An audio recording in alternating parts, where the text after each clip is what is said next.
नमस्कार दोस्तों, कैसे हैं आप। आई होप आप सभी बहुत अच्छे होंगे। दोस्तों, काफ़ी समय के बाद मैं आपसे एक बार फिर अपने इस YouTube चैनल के माध्यम से जुड़ रहा हूं और आज हम बात करेंगे स्वामी विवेकानंद के गुरु के बारे में। दोस्तों, जैसा कि आप जानते हैं कि स्वामी विवेकानंद के बारे में ज़्यादातर हर व्यक्ति जानता है। बहुत ही कम लोग हैं जो स्वामी विवेकानंद के जो आध्यात्मिक गुरु हैं उनके बारे में जानते हैं। तो दोस्तों, आज के इस वीडियो हम बात करेंगे उनके गुरु स्वामी रामकृष्ण परमहंस के बारे में। दोस्तों, स्वामी रामकृष्ण परमहंस जो थे वो एक महान संत थे तथा आध्यात्मिक गुरु भी थे।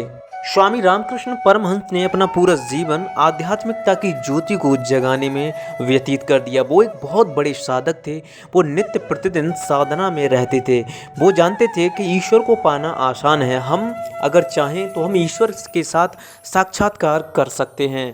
तो स्वामी रामकृष्ण परमहंस यानी जो परमहंस जो शब्द है वो एक उपाधि होती है जो बहुत ही कम साधु संतों के पास होती है। दोस्तों, परमहंस का मतलब है जो अधिक से अधिक बुराइयों के अंदर भी अच्छाई को खोज ले, उसे परमहंस कहते हैं। अगर मैं दूसरे शब्दों में कहूँ तो मेरे कहने का मतलब ये है, जिस संत ने अपनी इंद्रियों को वश में कर लिया है वही संत परमहंस है।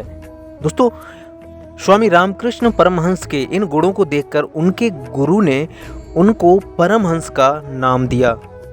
इनका जन्म बंगाल प्रांत के एक छोटे से गांव में हुआ था। दोस्तों, इनके बचपन का नाम गदाधर था और इस नाम को रखने के पीछे इनके माता पिता के लिए एक बहुत बड़ी वजह थी। ऐसा माना जाता है कि इनके माता पिता ने एक बार स्वप्न में श्री नारायण हरि भगवान का दर्शन किया था, जिसमें वो गदा को धारण किए हुए इनको दर्शन दे रहे हैं और कह रहे हैं कि मैं तुम्हारे यहाँ पर तुम्हारे पुत्र के रूप में जन्म लूँगा। ये सुनकर उन्होंने अपने पुत्र का नाम गदाधर रख दिया। दोस्तों, ऐसा माना जाता है कि ये माँ काली के बहुत बड़े भक्त थे। ये माँ काली को कोई देवी शक्ति नहीं समझते थे। ये समझते थे कि ये मेरी माँ है और माँ के साथ में भोजन करना, नृत्य करना, आनंदमय रहना, ये सब चीज़ें ये माँ काली के साथ में करते थे। जिस तरह एक माँ के जाने के बाद एक बच्चा रोने लगता है, वैसे ही ये माँ काली में इतने ज़्यादा संलग्न हो जाते थे, इतने ज़्यादा समाधि में खो जाते थे कि जब उन्हें एहसास होता कि माँ मेरे साथ में नहीं है तो ये बुरी तरीके से रोने लगते थे। इसी बीच इनकी मुलाकात महान संत तोतापुरी जी से हुई। तोतापुरी जी इनके तेज और इनके गुणों को देखकर काफ़ी ज़्यादा प्रभावित हुए। जब दोनों में काफ़ी समय वार्तालाप होने के बाद उन्होंने स्वामी रामकृष्ण परमहंस से कहा कि आपको इस आनंद से ऊपर उठना चाहिए, उस परम आनंद की आपको खोज करनी चाहिए, जिस आनंद को प्राप्त करने के बाद व्यक्ति की सारी इच्छाएं, सारा जीवन धन्य हो जाता है। ऐसा सुनने के बाद स्वामी रामकृष्ण परमहंस ने कहा, हे दिव्य पुरुष, मुझे ऐसा क्या करना चाहिए जिससे मैं इस आनंद को छोड़कर उस परम आनंद की ओर बढ़ सकूं।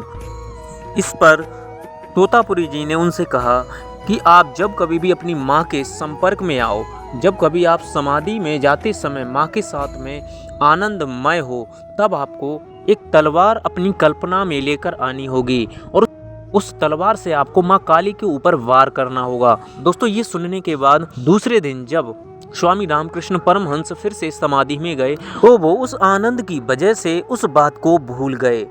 समाधि से बाहर आने के बाद तोतापुरी जी ने उनसे पूछा कि क्या तुमने माँ काली के ऊपर अपनी कल्पना से बनाई हुई तलवार से वार किया। इस पर स्वामी रामकृष्ण परमहंस ने कहा कि मैं ऐसा उस आनंद की वजह से नहीं कर पाया। इस पर तोतापुरी जी ने उनसे कहा कि कल जब आप दोबारा से उसी समाधि में, उसी आनंद में जाएं, तब मैं आपके माथे पर एक गहरा घाव लगा दूंगा, जिससे तुम्हें ये याद आ जाएगा कि तुम्हें कल्पना में एक तलवार से माँ काली के ऊपर वार करना है। दोस्तों, दूसरे दिन जब स्वामी रामकृष्ण परमहंस उसी साधना में गए, तभी तोतापुरी जी ने उनके सिर पर एक गहरा घाव दिया, जिसकी वजह से उन्हें याद आ गया कि उन्हें कल्पना में एक तलवार से माँ काली के ऊपर वार करना है और उन्होंने ऐसा ही किया।